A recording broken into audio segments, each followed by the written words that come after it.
My name is David. For those of you smirking, I'm dressed the right way. You all look funny. I've heard that you all have been hearing stories of me. In fact, last week, perhaps the greatest story about me. I was only a little kid at the time, 15 years old, and I slayed a 9.5-foot giant. Not only was it my greatest victory, but it was the thing that made me a hero. It was the thing that got people talking about me. I've never been so full of God's confidence. To stare down a Philistine giant and say, because you have defiled the armies of the Lord, I will kill you. Not because I'm great, but because God is great. I wish that every story you heard about me was a story of my bravery, a story of my valor. But unfortunately, today I came to tell you about perhaps my biggest blunder. Now, you guys know about me. When you hear about David's biggest blunder, perhaps you think of a young woman by the name of Bathsheba. And that was messy. But that actually happened once I would become king. I was a man in my 50s. This blunder happened when I was in my 20s. See, I had defeated the largest giant the army had ever seen. But there were 3 giants in my life that I couldn't defeat. 3 giants that had me acting the same way you would act under the same circumstances. Those giants weren't mighty men in the Philistine army. Those giants were anger, fear, and isolation.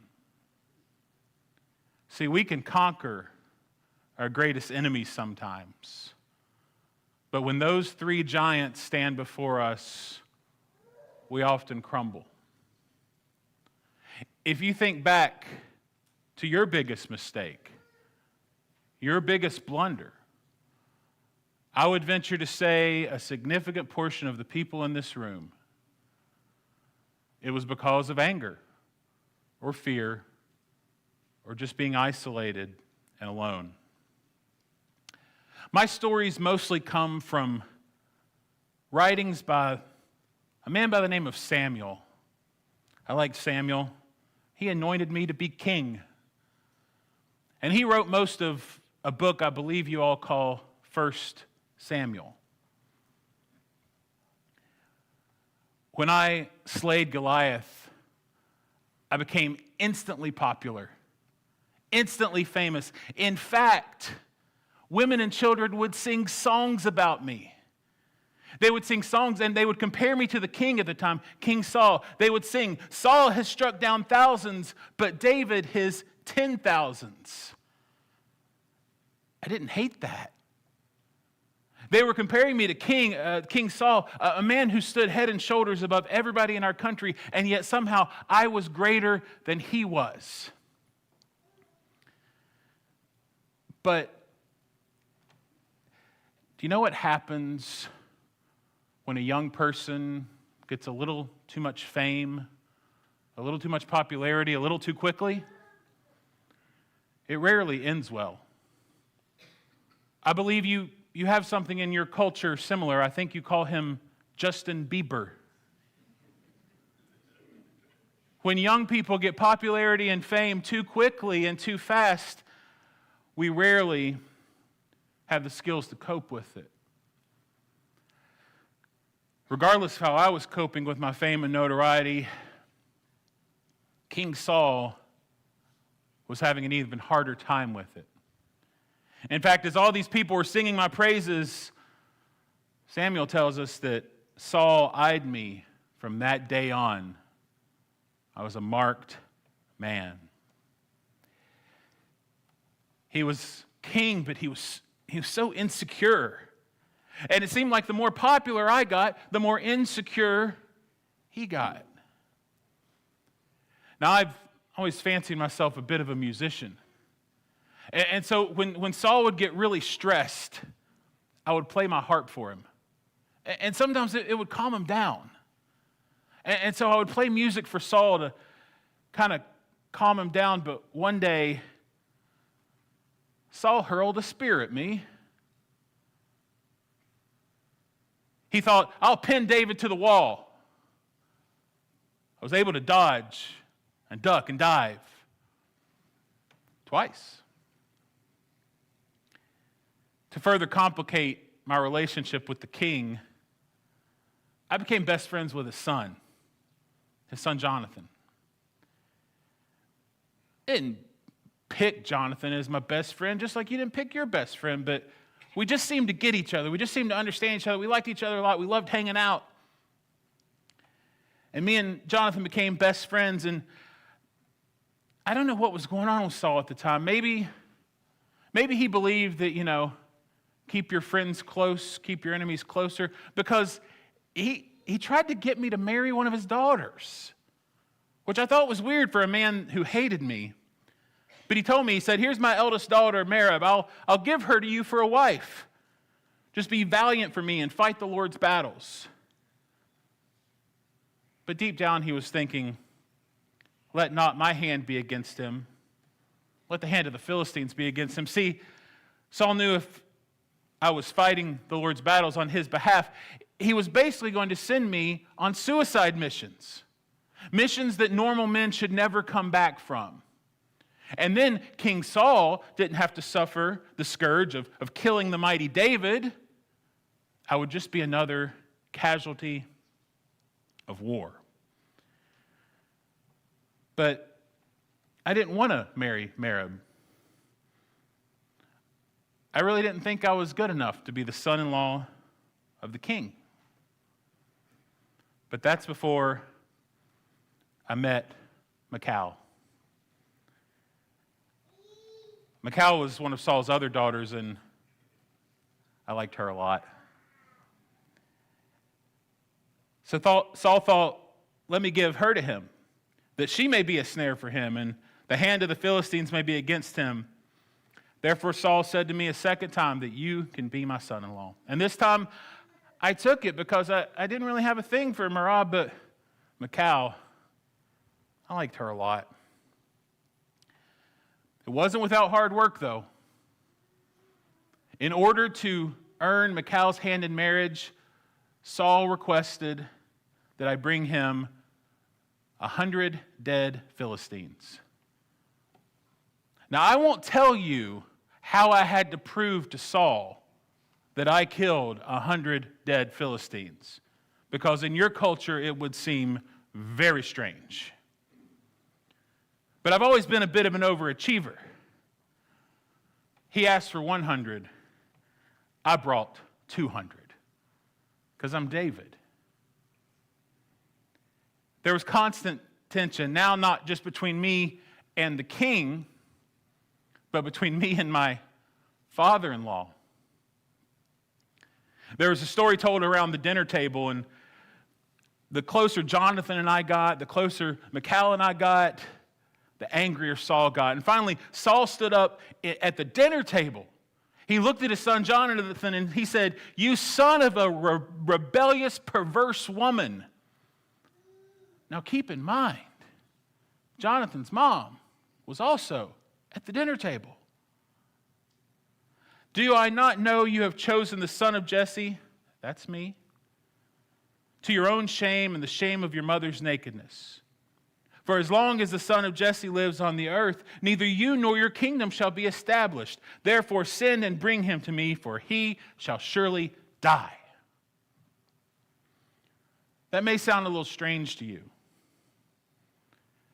The shame of your mother's nakedness. That basically just means after all we've done for you, after she laid down in however many hours of labor and had you, how dare you betray us? And he tells Jonathan a true reality. As long as this David guy is running around and as long as everybody loves him, you, the rightful heir, will never be king. Jonathan always had my back, though. He said to his dad, "Why should he be put to death? What has he done?" But Saul kind of had a pattern. He hurled his spear at Jonathan too. So Jonathan knew that his dad was determined to put me to death. He finally told me that maybe I should leave town. I did what anyone would do when they're isolated, when they're angry, when they're afraid. I panicked. I lost sight of the fact that God was with me. And you've heard all of my stories. You know the end of the story. You may look at me and think, why would he do that? He's David, slayer of giants. Have you ever done that? I don't mean on your best day. I don't mean when you leave this temple and you're on a high from worshiping and hearing God's word. I mean on your worst day when you are scared and alone and angry. Have you ever forgotten that God was with you? I traveled around. I came to an area called Nob, to Ahimelech the priest. He came out and he immediately knew something was wrong. He said, "Why are you alone and why is no one with you?" See, I'm sure at that point I probably looked a little disheveled. I'd been on the run for a while. I was scared. And see, I didn't travel alone because after the whole Goliath thing and after the whole 200 Philistines thing and I was a pretty big deal, I traveled with my most trusted band of warriors. I traveled, maybe you've heard of them, David's Mighty Men. So when I showed up at the tabernacle without anyone, I was immediately suspicious. I didn't know what to do. Now, logic and reason would say, he's a priest. Tell him the truth. Tell him you're scared. Tell him Saul is chasing you down. Tell him you literally fear for your life. And maybe the two of you could petition God together and pray. It's not what I did. I lied. I told Ahimelech the priest that the king had charged me with a matter. And in fact, I said that I couldn't tell anybody about the thing that he had charged me with, that I'd made an appointment for such a time and such a place. I got to be honest, it wasn't even a good lie. And I lied to Ahimelech the priest in the tabernacle. Now, this was before my son Solomon would build the mighty temple. All we had was a tabernacle. And the tabernacle was essentially a large tent, and especially when we were at war with the Philistines, they would pick it up and we would move it and set it up in a safe place. And the tabernacle was our sanctuary. And inside the tabernacle, we had the Ark of the Covenant. It was literally the place where God's presence and spirit dwelled. And inside of the Ark were reminders of what God had done for us. There was a little piece of manna in there that my ancestors had survived on in the wilderness. And it was a reminder of what God required of us. Inside the ark were the 10 Commandments that God had given the lawgiver Moses so many years ago. So not only did I lie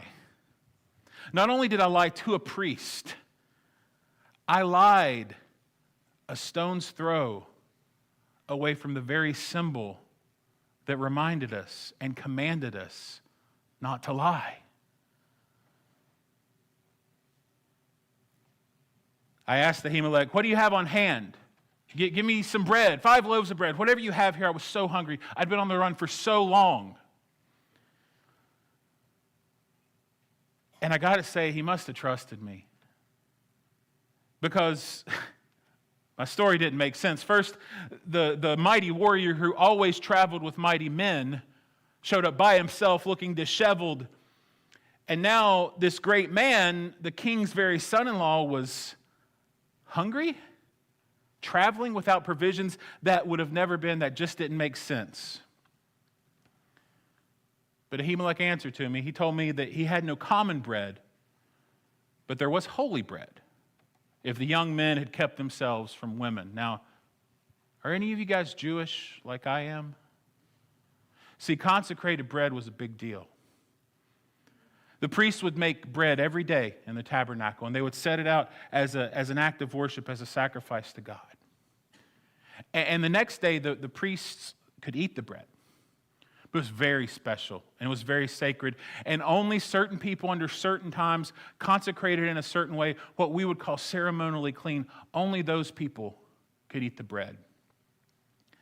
Now, as myself and most of my mighty men were married men, not to get in the weeds too much, but we all would have probably done stuff that would have made us ceremonially unclean by temple standards. But I lied again. I told him that we'd kept away from women. Whenever we're on a mission, we don't even go around the women. We're holy during ordinary times. How much more today will we still be holy? I lied about our holiness. I lied about what we had done because I was scared. I was hungry. I was afraid. Samuel tells us in this story that Ahimelech and I were not the only two people in earshot. One of Saul's chief herdsmen, a man by the name of Doeg, he was there, and he unfortunately becomes an important part of this story later. I then asked the priest, "Do you have a spear or a sword?" I've brought neither my sword nor my weapons because the king's business required haste. I am digging myself in a hole with this story. And I realized if I was going to have a chance against Saul, I was going to have some weapons. I can't imagine why Ahimelech would have believed me. I was the most famous warrior in this region, and I had no weapons on my super secret mission. You have to understand, I know it's different these days, but in this time period, everyone had a weapon. In fact, the only place you wouldn't expect to find a weapon was in the tabernacle. Ahimelech said to me, "The sword of Goliath the Philistine, whom you struck down in the valley of Elah, behold, it is here, wrapped in a cloth behind the ephod. If you will take that, take it, for there is none but that here."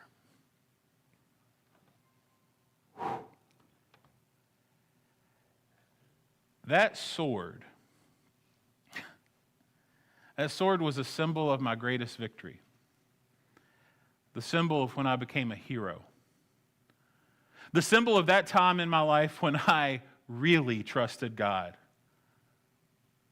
That sword was packed with a lot of memories. See, we'd kind of traipsed around after we defeated the Philistine army. We showed it off a little bit, but eventually it made its way to the tabernacle just to be consecrated because God had given the victory. And that sword was a reminder that at one point I was confident enough in the power of God to look at a big, nasty giant and say, "I'm going to kill you, and when I do, everyone will know why. Because we serve a mighty God." I wonder what happened to that guy. I should have walked away. Hearing about Goliath's sword, I should have walked away. I should have gone back. I should have told the truth. But because I was isolated, angry, and afraid, I said, "There's none like that one. Give it to me." I've been called a man after God's own heart. You ever think to yourself, if God was with me, this wouldn't be happening? I certainly thought that. But that's what happened. A flawed response, a flawed weapon, and a disastrous outcome. Then I did something really strange. I did the kind of thing that only people that have run out of options do. When you just do the strangest, weirdest thing possible. I actually went to the Philistine camp with Goliath's sword. I was before the very king of the Philistines. And I knew I was in trouble. So I had to start acting a little bit. Now, I was always a musician, never much for drama, but I think I did a pretty good job. Kids, if you're not tough, be crazy. They'll leave you alone. And that's what I did. I'm not proud of it. Samuel tells it better than I did. He says, I changed my behavior. I pretended to be insane in their hands and made marks on the doors and let spittle run down my beard. Then Achish, he was the king of Gath, the king of the Philistines, he said to his servants, behold, you see the man is mad. Why have you brought him to me? I had to get away. It was the only way I thought I could get away.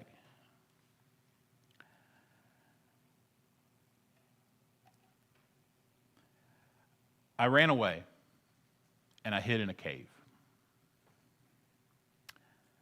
But you remember that guy? That other guy was there? Saul's chief herdsman, Doeg? He was eavesdropping. And like most people who eavesdrop, he didn't get all the details right. He went to Saul, and he told Saul that I was conspiring against him. Not only that, he told Saul that I was conspiring against him and I was getting the priests involved. I'll let you hear what Samuel said. I'm not proud of it. Doeg said, he inquired of the Lord for him and gave him provisions and gave him the sword of Goliath the Philistine. Then the king sent to summon Ahimelech the priest and all his father's house, the priests who were at Nob, and all of them came to the king. Saul said to him, why have you conspired against me, you and the son of Jesse, and that you have given him bread and a sword and have inquired of God for him, so that he's risen against me to lie in wait, as at this day? Ahimelech said, who among all of your servants is so faithful as David? Who is the king's son-in-law and captain over your bodyguard and honored in your house? Is today the first time I have inquired of God for him? No. He was a priest. Priests pray for people. That was literally his job. Let the king impute anything to his servant or all of the house of my father, for your servant has known nothing of this, much or little. The king said, you shall surely die, Ahimelech, you and all your father's house. The king said to the guard who stood about him, turn and kill the priests of the Lord, because their hand is also with David. And they knew he fled and did not disclose it to me. I got to say, in that moment, Saul's men showed more courage than I had, because they told Saul that they wouldn't do it. Look, we're your trusted men, we're your trusted warriors, but we're not about to slaughter a bunch of priests. That's got to be some kind of bad luck. But the king said to Doeg, you turn and strike the priests. And Doeg the Edomite turned and struck down the priests. He killed on that day 85 persons who wore the linen ephod. And Nob, the city of priests, he put to the sword, both man and woman, child and infant, ox, donkey, and sheep, he put to the sword. Doeg killed everybody. One of the priest's sons, a man by the name of Abiathar, he escaped. And he came and told me what happened. And I had to tell him, I knew on that day when Doeg the Edomite was there, I knew when he was eavesdropping that he would surely tell Saul. And I had to admit to Ahimelech's son, and I had to admit it to myself, I've occasioned the death of all the persons in your house. It's my fault. I was responsible for the death of an entire group of people. I don't know if it was because I lied. I don't know if it's because I ran. But perhaps it's just because when I faced those giants, anger, isolation,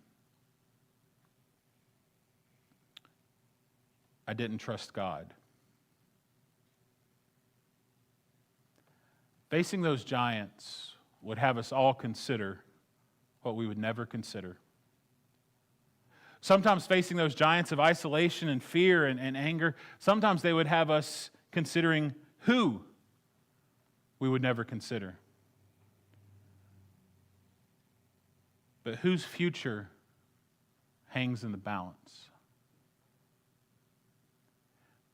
See, I'm a big boy. I'm a mighty warrior. If I mess up, if I sin against God and I suffer for it, that's fair. I can handle that. You've messed up. You've suffered your own consequences, and that's just part of life. Here's what I know to be true. You get to pick your sin. It's free will. But you don't get to pick your consequences. Sometimes we have to step back and think, you know what? What advice would I give me if I were me? It's so easy to look at a situation from high above and think, well, who would do that? That's so dumb, but we often don't recognize it in ourselves. What advice would you give you if you were you? I can tell you my advice. A lot of times when I was feeling particularly spiritual or sometimes worried or sometimes happy or joyful, I'm a musician. I wrote songs. And here's what I wrote. The Lord is a stronghold for the oppressed, a stronghold in times of trouble. And those who know your name put their trust in you, for you, O Lord, have not forsaken those who seek you. My advice, God is faithful. God is faithful.